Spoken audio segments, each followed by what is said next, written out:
Okay. Well, thank you very much, everybody, for coming to Hayley Cremer's MS thesis defense. Hayley is an NREM graduate, actually, having earned a BS degree in spring 2020. Following that, she spent time working in consecutive service terms as a COOP member with the Hawaii State Parks. Okay. Yeah. She then transitioned into private sector. There, she has worked as an environmental planner on state and federal projects for the past 3 years. So Hayley then decided to pursue her master's degree and came back and joined the NREM for her MS in fall 2024. So today, she will be presenting her last 2 years of thesis research work on Loko year. First, she will present for about 30-40 minutes, and we'll have a floor open for questions from the audience. Yes. Then after that, we'll have a closed meeting with the committee and her. So let me just admit all. Yeah, please welcome Hayley.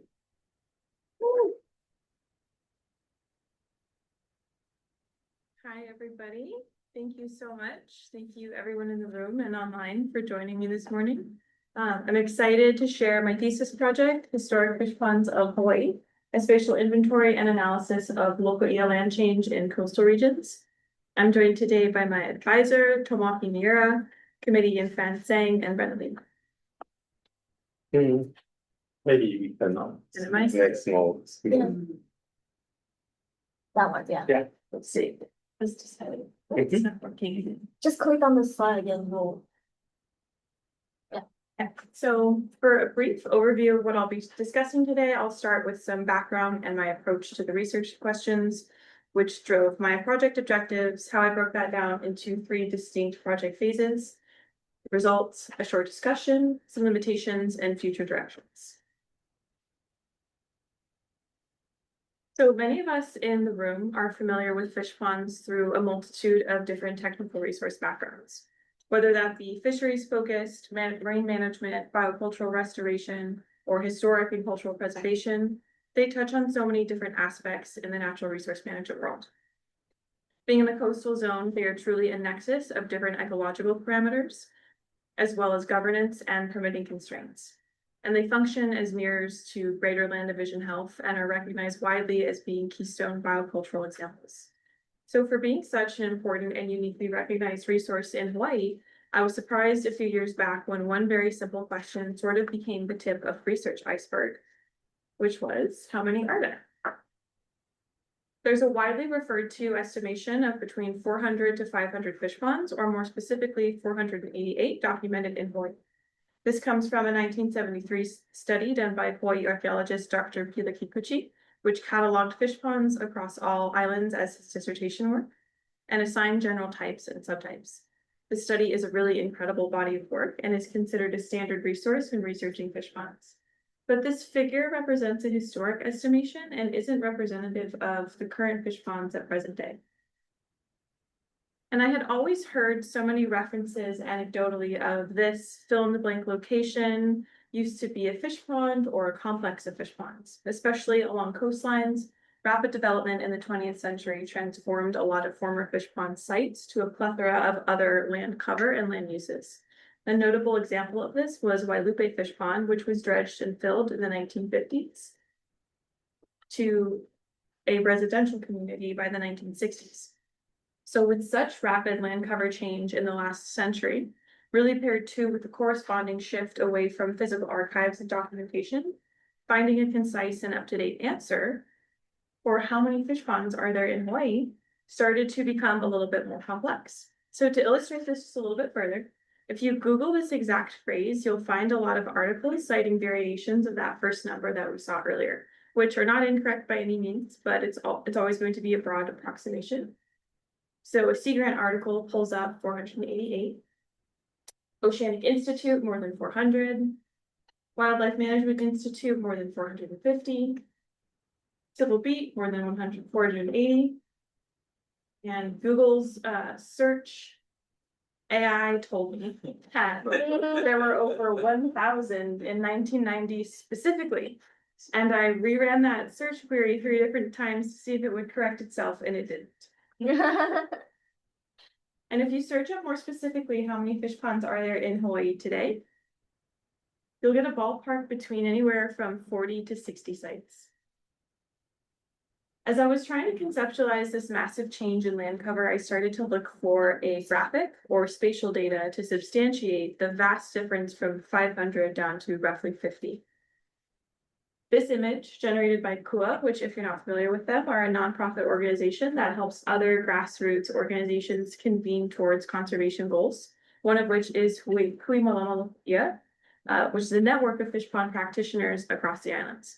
And this graphic represents around 40 points, representing around 60 sites, which are participants within the network.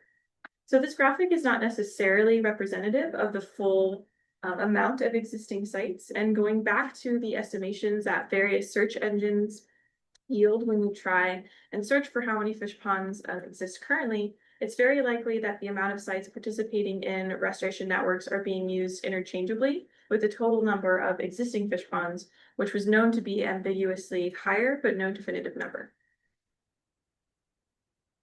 So this simple question with a relatively simple answer presented a layered and complex approach to a conclusion, and it started to become the central focus around building blocks of other research questions that I began to develop. I wanted to know the best available approximation of existing fish ponds compared to historic ones. I wanted to quantify the land cover, or how much area fish ponds covered historically compared to present day. And then from that aggregation of data, I wanted to delve a little bit further into a site study where there was a high concentration of shoreline fish ponds and examine directed fish pond land cover change. Using historic maps as a basis for temporal change, because so many of these sites were being destroyed before or at the time of the advent of satellite imagery, historic maps and old aerials could provide valuable information on land cover change analysis. The only thing missing before I could start to work to answer those questions was the spatial data. So in searching for that data, that led me to barriers which contributed to the core of the problem, which is that a directed consolidation of approximate boundaries of fish ponds, both existing and historic, was not readily or publicly available. There have been previous iterations of shapefiles on the Hawaii State Geoportal, but they're non-exhaustive and no longer available. There have been past studies which have included fish pond locations and other digital inventories, but that spatial data is not publicly available. Various cultural resource management firms have their own internal data sets, but have proprietary sharing constraints for the data that they generate for contracted projects. And ShipD has spatial collections of fish ponds, but these are embedded with other sensitive information, and they don't always have the capacity to dedicate staff power to resource-specific public initiatives. KUA also had an internal data set, but this was the result of various combined data sets with a mixture of points and polygons, and had some missing consistent source attributes. Through recognizing these existing barriers, I saw a data gap, and I understood that it had the potential to benefit from an updated and consistent directed approach to digitizing fish pond locations. So compiling the background, the problem, the questions that I had, and the spatial data gap, this directed my project objectives, which were to develop a comprehensive repository, derive spatial data from the resources identified in that repository, and use that spatial data to perform area calculations and also generate a publicly available map viewer. And then from the aggregation of that data, identify a site where there was a high concentration of fish ponds to analyze the site-focused fish pond land cover change. Understanding that this was a large effort, I broke my approach down into 3 distinct phases, which each contributed to different project objectives.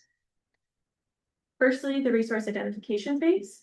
So identifying primary and secondary resources and collating raster data. Followed by the GIS heavy phase. So georeferencing raster data sets, digitizing and populating attributes.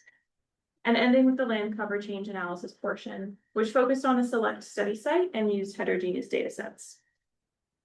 So the first phase was resource identification. In the past century, there have been various resources and other documents that either directly inventoried fish ponds or indirectly made mention of them. And the scope of the resource determined what sites or how certain fish ponds were considered or excluded. Some were rating sites based on condition and structural integrity. Others were evaluating restoration potential or solely economic potential, which by default all naturally discounted various other sites, and of course, sites destroyed by the time of publication of the respective resource. So the resources which mention fish ponds on multiple or all islands were primarily Kikuchi's dissertation and a series of condition assessments the state contracted in the late 1980s and early 1990s. These were considered the primary resources, and other resources which documented additional, oftentimes smaller sites like island-specific studies and archaeological reports were considered secondary resources. And by going through each resource and cross-referencing, that allowed a more kind of holistic view of all those resources. So even though this process was focused on mapping, it was important to me to start with the repository for a variety of reasons. It really serves as a what before the where aspect, and it offered a centralized and organized foundation to build upon. So listing everything out and really creating a master tracking list allowed for a thorough cross-reference to avoid duplication and prevent any fragmented data collection. It also serves as a place to capture sites without spatial components. So not every recorded site is going to appear on a map to have its geographic boundaries be digitized. And like I had mentioned earlier about various resources being scoped under specific directives, which naturally excluded including other sites for a holistic overview, the repository helped correct that from happening with the study since it's just focusing on mappable sites. And overall, it really allows for efficiency and reuse by acting as a larger backup metadata source for the following phase. If someone were to jump into this process where I left off, the repository would act as a guide for where a lot of those materials were sourced. And the archive review looked at multiple different types of resources, published papers, as well as state reports, dissertations, archaeological reports and inventories, various fisheries reports, really anything that mentioned fish ponds in high numbers directly or indirectly.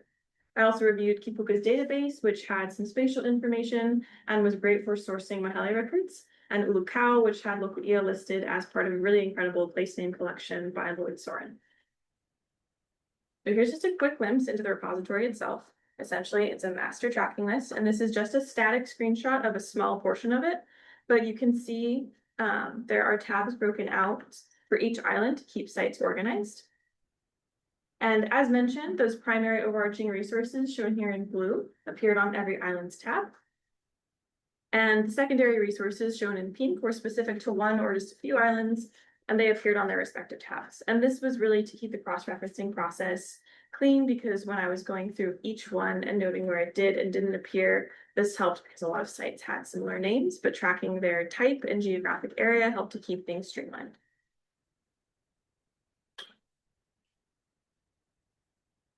So once the repository was populated, then I moved on to the GIS heavy phase of this project, which was firstly sourcing the raster data, so imagery where fish ponds appear, like historic maps, surveys, registered maps, tax plat maps, parcel tracings, and some aerial images. These were primarily sourced from MAGIS and DAGS and Hawaii State Archives. Then came georeferencing the data, so assigning spatial information to those raster data sets. So if you take a JPEG or PNG and you put it in a mapping software, that mapping software doesn't know that that's a picture of a place or a map. It could be a picture of a banana or a cat. So you have to tell the mapping software where it is and what you're looking at. Everything was georeferenced using the first order polynomial transformation method, which is the most conservative transformation and is best suited for rectifying relatively smaller extent images by correcting for linear distortions. Everything, the base map, data, and georeferenced images was projected using the same projection, North American datum for NatHar 1983, UTM zones 4 for most of the islands and 5 for Hawaii Island. Then came the fun part, digitizing the fish pond features and populating the attribute tables with the attributes that were documented in the first phase of the repository. This last step wasn't necessary for the comprehensive area evaluations or the land cover analysis, but again, I wanted to consider how the data would live beyond this project. So just to quickly mention why and how I classified the sites the way that I did. There are so many different ways that existing fish ponds could be categorized presently, and all fish ponds are technically considered historic. But for this project, I went with an intentionally broad classification to be able to include all known documented fish ponds, both present and those that have been destroyed or filled. And this broad classification helped to kind of streamline the mapping process and serve as a clean slate for further, more detailed classifications. Because this process was done via desktop, existing sites were mapped using high-resolution satellite imagery where fish ponds were visually identifiable or where there was extant water features within known fish pond boundaries and rock walls. Fish ponds were referred to as historic, where there was a known boundary, but the land cover had changed beyond recognition of a fish pond, and there were no identifiable features that would be associated with fish ponds present in the satellite imagery.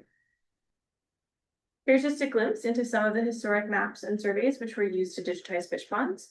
There were large-scale surveys like island-wide surveys in the late 1800s and early 1900s, which were pretty good for getting a holistic view of many of the larger sites.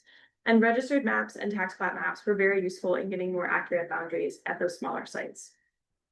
Sometimes georeferencing these images was relatively straightforward if you had fixed, unchanging points that you could reference yourself with and tie to a base map. But for many of the smaller maps and other sites, it was difficult working with such old images since you're looking for unchanging details to commit ground control points to. And you're working with changing coastlines, shifting roads, changing street names. So very careful and time-consuming effort was put into simply georeferencing each raster dataset to avoid major distortion. And then once those various maps were georeferenced, then came digitizing the features as polygons. Here's just a very high-level look at what that would look like, starting with our base map on the left, overlaid with a georectified registered map with the transparency adjusted. And here's a few of those polygons. Again, blue is existing, green is historic, and especially on the south coast of Molokai, which is where the screenshot is taken from. The maps help to identify extant rock patterns and formations along the coastline to parse out where those existing ponds were and estimate locations for those historic boundaries. And the final phase, land use and land cover analysis, relied on having all that spatial data generated in phase 2 to be able to evaluate broad scale area comparisons and also to be able to identify a good candidate study site where there was not only a high concentration of shoreline fish ponds, but also a good candidate map to identify broader land use changes. The focused analysis in this phase allowed for a closer scale site investigation of how land was changing within fish pond boundaries in coastal regions through leveraging the utility of historic maps. And so just to define this process, because it was something I was generally unfamiliar with before starting this project, it's analysis that involves mapping and classifying what covers the land and assessing how people use it to understand and forecast for environmental changes. So land cover, land use, they sound similar, but land cover refers to the physical material on the land surface. So that could be soil, water, wetland, or in this case, a pond, a fish pond. And the land use is the human purpose, the way that humans interact with that land for either cultivation, cultural activity, or economic purposes. So the land use of a wetland or a pond could be through wetland agriculture, like growing kalo, for example, or in this case, fish ponds through various types of aquaculture. And land use and land cover change is typically analyzed through comparing land cover maps derived from satellite imagery and applications of GIS to interpret and classify those land covers. However, in 2018, there was a study done by Liu et al. That demonstrated that detailed historic maps could be used as a starting point for broad-scale land comparisons in conjunction with aerial images to demonstrate change over time.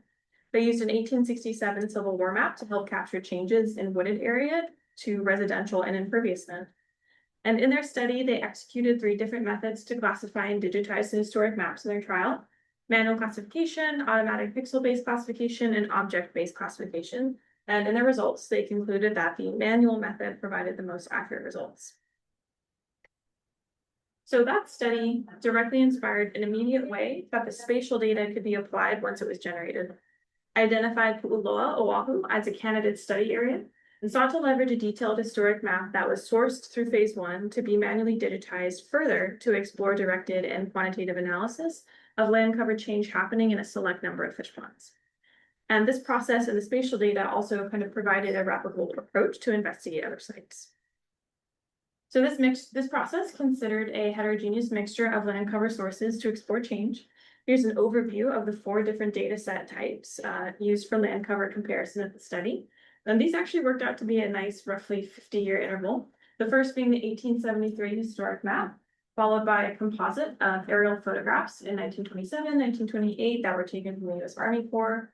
And then the next two were more relatively straightforward. They were directed land cover data sets, the first being a land cover data set from the 1970s that was available from the Hawaii State GIS program. And then a 2011 land cover data set from NOAA CCAP or Coastal Change Analysis Program. So that brings us to the results, starting off with the archiving and aggregating. So through cross-referencing and detailing, the repository yielded a total of 571 unique documented sites. This is generally consistent with previous estimates. It's not too far off of an outlier, but it is roughly a 17% increase from the 488 specific figure, which demonstrates the importance of the cross-comparison in the repository to make a holistic estimate. Of those 571 sites, 314 were able to be mapped. Using the criteria in the study, 148 were considered existing and 166 were considered historic. These numbers, however, are not meant to be concrete, and I'll explore that more a little bit in the discussion section. 314 sites that were mapped using a combination of historic resources and satellite imagery. Historic maps help confirm and name many of the existing sites, and the remaining historic sites were mapped using 24 regional surveys, 15 registered maps, 12 tax plat maps, and 2 aerial images for lava flows on Big Island, for a total of 53 georeference raster data sets. And if you remember in phase 1, I wanted to record and assign specific attributes, as an issue that I had ran into with what few previous data sets there were inconsistencies and holes in reporting of attributes. So for both existing and historic sites, they shared the first 7 rows and then branched off where it made sense. So for existing, I tracked TMK number, property classification, broad scale ownership. If there was a stewardship organization that had attached to that site, I tried my best to find it and hyperlink to their website so you can see some of the folks associated with a lot of these places. If there was an HRHP status, NRHP status, and if there was a state inventory of historic places number associated with that, that number was also attached. For historic, I wanted to kind of document my notes or where these sites came from. So where they appear in literature, the citations were included, remnant status, which we'll get into in the discussion a little bit, and then where they came from. So their digitization source map and a hyperlink to that map. And then an open text field for various notes, map notes, LCA number or Land Commission Award number where applicable, and some literature excerpts. So through reporting all that attribute information and tying it to the spatial data means that there are a lot of different ways one could query this data to help answer questions. And I think one that's top of mind, especially for organizations that facilitate stewardship, is who owns these existing sites. So of the 148 sites, roughly half are privately owned. I did keep ownership classes broad, but did note where ownership under private was the Bishop Estate, since that is really tied to advances in restoration initiatives. But the majority of sites still fall to residential or LLC ownership, followed by the state.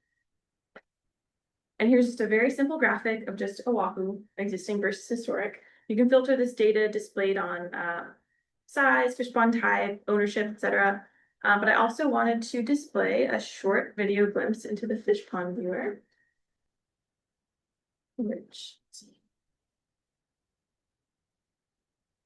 So here's a quick video of the map viewer. As you can see, it's an interactive digital map. The blue shapes are existing fish ponds and the green shapes are historic. There's just a pan around of Oahu. And all the attributes that were displayed earlier are reported with each site as part of a dynamic pop-up when you click or tap on individual sites.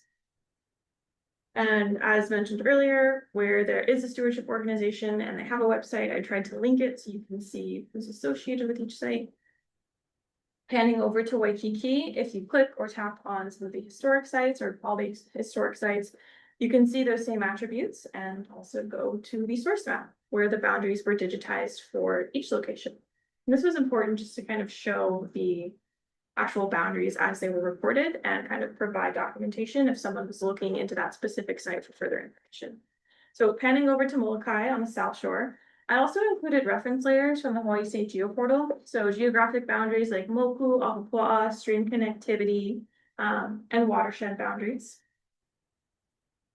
You can also use the map viewer to focus on existing fish ponds. So toggling off the historic ponds and looking at which existing fish ponds are within the SMA boundary and within the conservation district subzone from a permitting perspective, as well as which sites are under broad government land ownership. Esri also has a geo search functionality. It's a little bit clunky, but here's an example with Hilo if you just want to pan over to somewhere quickly. This map viewer is primarily accessed as a website, but it's also made to be compatible in mobile browser. And if you have geolocation services turned on, you can click or tap on the geolocator button in the right-hand side, and it will send you to where your live location is. So for example, if you were out in the field somewhere on Hawaii Island and you wanted to see if some nondescript wetland features a fish pond, or you're in Waikiki in town and you want to see if you're standing over a historic fish pond, you can do so.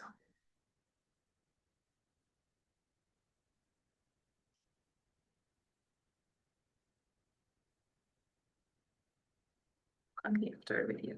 Okay. Okay, so that brings us to the results of the land cover change analysis. So finally, just starting with broad scale area comparison. So statewide, of the sites that were able to be mapped, there was a 30% decrease in fish pond acreage from the late 19th century to present day. At the study site of Pu'uloa, there's a decrease of fish ponds from 43 down to 4, which is a 90% overall loss in individual ponds and a 99% decrease in acreage land coverage. Land is primarily transitioned away from wetland and dryland agriculture in the area, and specifically within fish ponds, from fish ponds to unimproved dryland, high-intensity use, and open space developed land, which has much to do with the Department of Defense being the primary landholder in the area. So here's a look at the candidate map. It was used as the basis for land cover, and this is an 1873 survey of Pu'uloa and its nearshore environment. I was able to get a high-resolution scan from the Library of Congress Digital Archives. The study vicinity was a 100-meter shade-preserving buffer that extended from the shoreline. It also included sites within the locks and bay. And comparative analysis of land cover change focused only within the boundaries of the mapped fish ponds to form a sort of discontinuous study area. So here's a closer look at the map. It's a really beautiful, really detailed map. Every time I looked at this map, I saw something new. And this one is pretty straightforward. All the land cover in the study area, the boundaries of those fish ponds were fish ponds. I still wanted to manually interpret the symbology that lines included in the surrounding area, though, to really demonstrate the high agricultural use in this area. Next are the 1927-1928 flyover aerials from the Army. These are a little different because there are some very obvious gaps or limitations with the coverage. These were taken from flyovers by the photo section of the U.S. Army Corps. Information about this collection is pretty limited, and many images are missing. And along the eastern shoreline at the time, there was a lot of naval infrastructure being established for submarines and aviation. So there were actually a lot of manual redactions for the photos that were available for the eastern shore. But I still wanted to include these aerials in this series because what it did communicate about what was happening in fish ponds and the other areas at the time is still significant. You zoom in, you can still see the original boundaries. And while they may not have been used for cultivating fish at that time, they're still very much present at that time period. You can even start to see heavy sediment deposits starting to swirl and encroach a lot of ponds. So by this point, you can already tell that they're being heavily affected by mismanagement and agricultural runoff from the north. And following the same classification as earlier, if there were visually identifiable rock boundaries and water present in the center, those sites were considered existing. Similarly to the 1873 map, I also tried my best to manually digitize what I could interpret on the images just to get a better picture of what was happening in that area as a whole. And I took a more detailed approach on the land cover in the gray column on the left. And then in order to have a consistent comparison metric across the 4 data sets, I grouped them into larger general classifications that were consistent across the 4. The next 2 data sets were more straightforward. This is a 1976 aerial just to help visualize and contextualize the area at the time. And the corresponding data set was actually based on the manual interpretation of this photograph and a mosaic of others into a total of 21 level 2 categories. And this is data from the state. This is a land cover data set for 1977. And then they also were grouped into broader level 1 categories, which those level 1 categories were pretty translatable to the general classifications in this project. The only difference, though, being relying on these fish pond boundary spatial data generated in the previous phase to help interpret what of the wetland and water features were actually fish ponds. Lastly, I use a data set from NOAA's Coastal Change Analysis Program, or CCAP, which focuses on coastal and intertidal areas at a 2.4 meter resolution, which was really applicable for this effort. There was supposed to be a newer data set rolled out from NOAA at the end of 2025, but it is currently stalled. Only the foundational layer is available. And upon regional inspection of the 2011 data set, there's not been significant land cover change since. And the 2011 data set tracks around the same 26 different types of land cover, so it was used as the closing data set in this temporal series. Same process as before, consolidating the data series cover into my general classification, noting that where there are fish ponds present, they were classified as various types of estuarine wetlands. So naturally, present wetlands or present fish ponds are being lumped together with present estuary systems. Looking at the general classifications to compare overall change, the historic map proved to be a successful candidate in defining boundaries to track specific change over time of those ponds. There is a general trend away from wetland and dryland agriculture towards high-intensity developed land. Many of the specific fish pond sites are now unimproved, barren, or transitional dryland. Noting here, though, that there is in the time series overall, there is a significant data gap where the aerial images were missing or had redactions. This was about 245 acres of fish pond area. It is likely, though, that since this was occurring at the time of the fast developing East Lock, that much of this area would have contributed to the urban and developed land cover for this period. There is a trend outlier, however, between 1977 and 2011, urban and developed land decreased by roughly 60 acres. And one main reason as to why this is reflected in the data is that the 2011 data set had much higher accuracy and likely tracked more detailed vegetation canopy that became present at sites which were being cleared for development. Just a quick example of this, looking at the two fish ponds on Waipio Peninsula, you can see that the 1977 data set on the left has really broad sweeping covers, especially of built up land at Loko. And by 2011, you have much more detailed interpretation of vegetated canopy or shrubland. Okay, discussion. So some big takeaways from the overall theme of this project is that the aggregation of spatial data can really help to serve as a foundation for additional research objectives and support resource managers in multiple different ways. Additionally, resource managers can make more informed decisions when they have access to comprehensive and accessible databases, which consider both current and historic elements. And historic maps and surveys can be really valuable in interpreting the past, but it's really important to recognize too, especially in the time in history and political climate in Hawaii at the time many of these smaller surveys and maps were being recorded, that cartography was really used in some cases as an extension of colonialism, and mapping can preserve just as well as it can erase.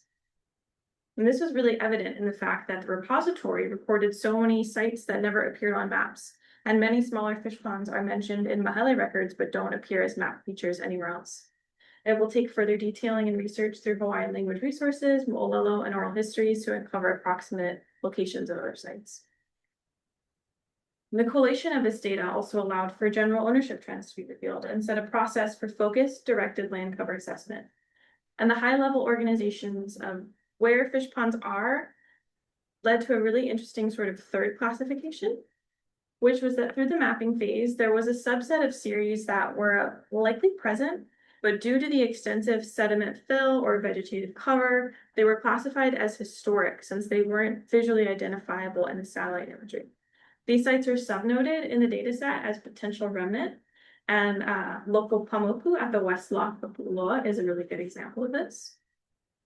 Just for fun, I zoomed in into this Makai Gap where the vegetation hasn't totally closed in yet. The Google Earth imagery is from 2026. This image on the far right is from Esri Base Map, that's 2024.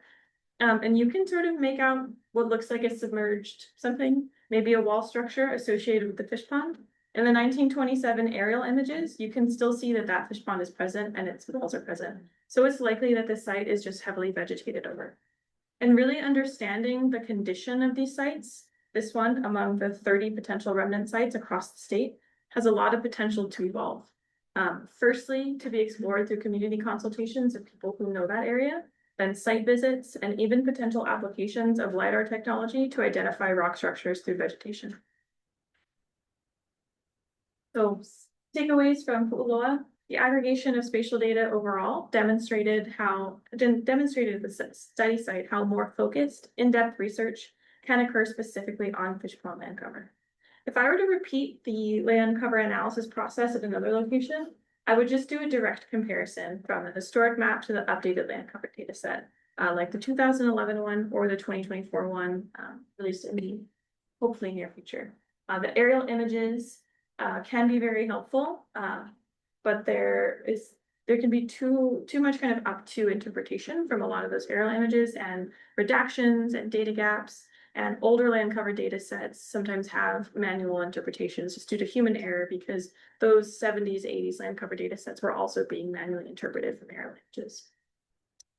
Being able to quickly derive a comprehensive list spatially allowed for a much more streamlined research process. So for example, in my paper, I was able to pretty quickly pull together archaeological information and Land Commission Award information for 30 of the Pu'uloa sites. So recognizing major limitations in this study, the main two, firstly, as mentioned earlier, only fish ponds with supporting spatial components were used in the overall land acreage comparisons. So because not every historic site was tied to a map in the repository, not all locations were spatially accounted for. And obviously, anytime you have non-spatial data being georeferenced to real world coordinates, especially old maps, you are open to data integration errors like distortion. Careful manual georectification was performed for each of the 53 raster data sets, but due to the nature of the data types, precise location accuracy could not be guaranteed for the features that were digitized using them. And this is standard for digitizing many historic features to be used as a reference. It's a common practice in many archaeological and cultural historic reports, where there were different surveys that mapped the same sites and there were minor displacements when overlaid. Those ponds were settled at an average. There's also a spatial data accuracy disclaimer on a pop-up when you open the Fishponds map viewer explaining this. Okay, onto the outputs and future implications. Made a map, so what? So the collation of the information and the generation of the spatial data answer the questions that I had about where things were. Comprehensive area evaluation and regional land cover change. Before I started this project, I thought about what I wanted it to look like at its end. So what I wanted to work towards drove and informed my first steps and project objectives. But these outputs can also serve as a foundational report and support so many other research endeavors. You can utilize the existing sites to inform updated holistic condition assessments and further refine classifications. You can identify sites in high-risk areas due to climate-driven hazards. You can use the historic data as outreach and education tools, and you can use the big takeaway metrics in this study to help support grants for fish pond restoration. And all of this information as a whole can be further refined and expanded on through so many other technical resources in really exciting ways, which leads me to next steps. So before I started this endeavor in the fall of 2024, I reached out to KUA, who, if you remember, helped support the Fish Pond Practitioner Network to see if they already had something like this, which they did not specifically have at that time, but it has been longstanding goals of theirs to inventory sites and generate a home base for resources that participants within their network can utilize. So they've convened a Fish Pond working group, of which the end projects are still in flux and will be determined based on the needs and input from network participants. But the spatial data will be integrated into this process. It's an effort led by Sea Grant and includes KUA and Hui Malama funded by CCM. I'm so excited that I will be a part of this process in the near future, and we'll get the chance to continue expanding this research and assist in participatory mapping workshops on all of the islands to gather more input and direction from a lot of the network participants. And in the most incredible way possible, to close out my official last semester, I was invited just this past weekend to join the annual gathering for fish pond practitioners and managers on Molokai this year. Part of my involvement there was sort of a soft introduction to the mapped information and attendees. And this was really great because this was a direct application of the spatial data that I had generated, and I could quickly mobilize an 18-part map series that covered the southern coast of Molokai for folks to have tangible maps of and start to take more focused looks at. And it was so awesome. It initiated so much incredible discussion from people from a fisher's perspective, salinity monitoring, mapping spring locations, mo'olelo around naming convention, and making connections of folks in the communities who knew certain stories that are tied to the area and can reveal more information of certain places. So for example, there's several historic locations with a name currently as unknown or nameless, simply because that's how they've been reported through one vessel of documentation. But more information could be alive in others. And these pictures really capture the entire essence of the whole project for me. When I started, I wanted to end with something tangible and something other people can use and see value in. And the real beauty for me, especially as a very visual person, looking at the spatial data and it's being used in just one instance with these maps, but it elicits response and connection as a visual component, and it anchors discussion in a way that maybe gathering around a table of Excel sheets might not. And speaking of ending where I started, to close, as I was digging more into resources on Pu'uloa at the end of this project, I came across this quote from the late Uncle Shad Kane. And this quote brought me all the way back to when I started and why mapping the non-existent sites was important as a directive in this process. So this quote is directed at archaeology, but could really be applied to a lot of forms of research. The job of a researcher is to find things and draw conclusions from those that can be seen. You can't do that if you can't see anything. He goes on to explain that the cultural landscape of Eva is still very much present, just maybe not in the ways that are typically considered extant or existent. And my conclusions from this process is that one could take the big takeaways from this project and the map viewer and show it to someone who had never been to Hawaii before, had no prior knowledge of fish ponds, and they'd still be able to communicate a really deep and visceral loss of both a natural and cultural resource using cartography from mapping and the collation of spatial data to illustrate specific land changes, but also be a component as part of a much larger story. So to close, I want to thank my amazing advisor, Tomoaki, who has been incredible and took me on as a random student when he didn't know me at all. My committee, Yinfan and Brenda, there is quite literally no better combination of people who could have guided this process. My amazing manager, Brittany, who has supported and encouraged me so consistently. And Sarah Collins, Mahani Lindquist, and Mike Wall all offered their resources and respective insight at various stages of this process. And finally, I want to extend a deep mahalo to the local GAM managers and practitioners, those within and out of the network. For many of us in NREM and in this room, we physically engage with fish ponds on the second or fourth Saturday of a given month for volunteer work days here and there.